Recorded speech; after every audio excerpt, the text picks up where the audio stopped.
जय संविधान. गेल्या 1 वर्षापासून आपण आपल्या गावामध्ये एक जिव्हाळ्याचा विषय आहे, तो म्हणजे आपल्या गावातून मुरुमाच्या गाड्या खूप मोठ्या प्रमाणावर चालू आहे. पाठीमागं आपण आमरण उपोषण केलं होतं वाळूच्या वेळेस. त्या वाळूच्या वेळेस पण आपला वाळूला विरोध नव्हता.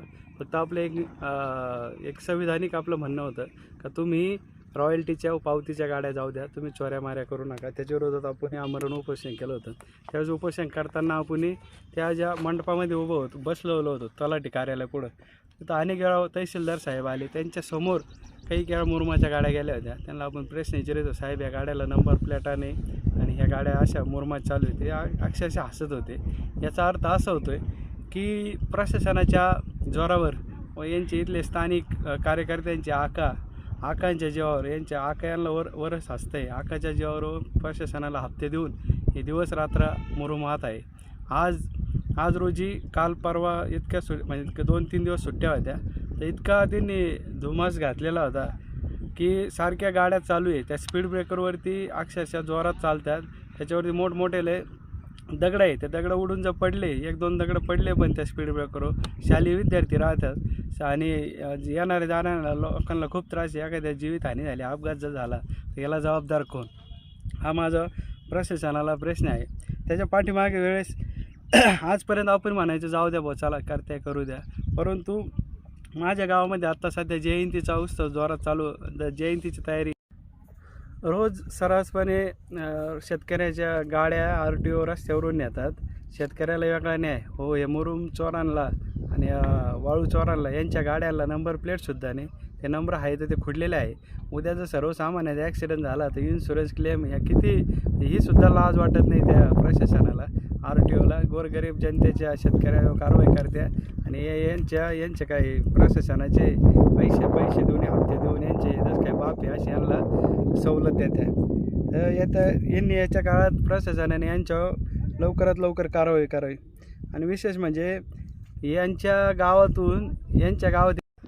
गावात यांनी काही करू, तालुक्यात काही करू, रात्रंदिवस ती वाळू चोरू नाही तर तो मुरुम चोरू, आम्हाला याच्याशी काही दुमत नाही. परंतु माझ्या गावातून जाताना ही गाडी रॉयल्टीची पाहिजे आणि जाताना योग एकदम शांततेत गेले पाहिजे, कोणाला त्रास दिला नाही पाहिजे, जेणेकरून सर्वसामान्याला त्रास होणार नाही, अपघात होणार नाही, याची काळजी घेतली पाहिजे. येतं अशी मुरुम त्यांच्या गावातून फॉरेस्टातून वाहते आहे, हे सगळं जग जाहीर आहे. येत्या काळात त्याचा पण आपण पाठपुरावा करू.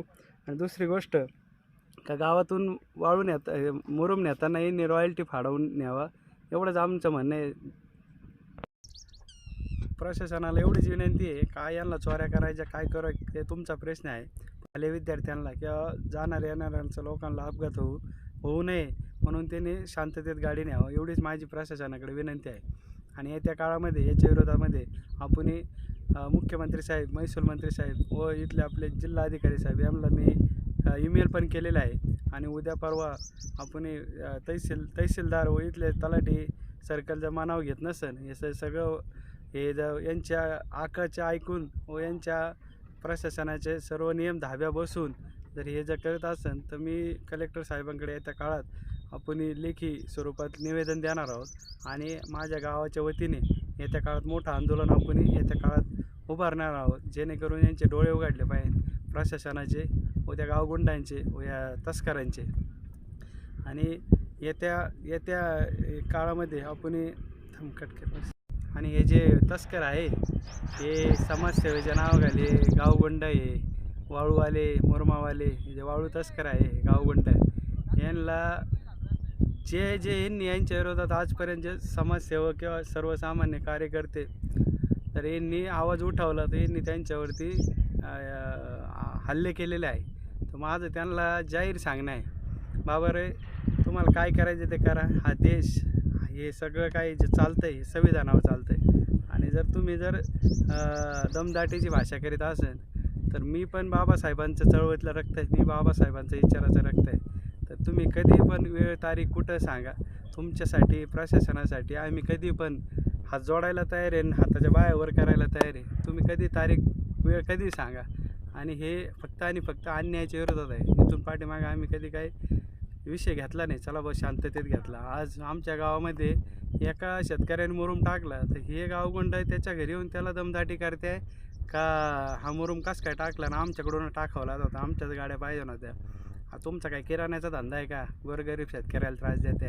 त्या शेतकऱ्यांनी व्यथा मांडली म्हणून आपण येत्या काळामध्ये याला आपण मोठं एक आंदोलनाचं स्वरूप देणार आहोत आणि प्रशासनाला नक्कीच जागा करणार आहोत. एवढं बोलून थांबतो. जय भीम, जय संविधान.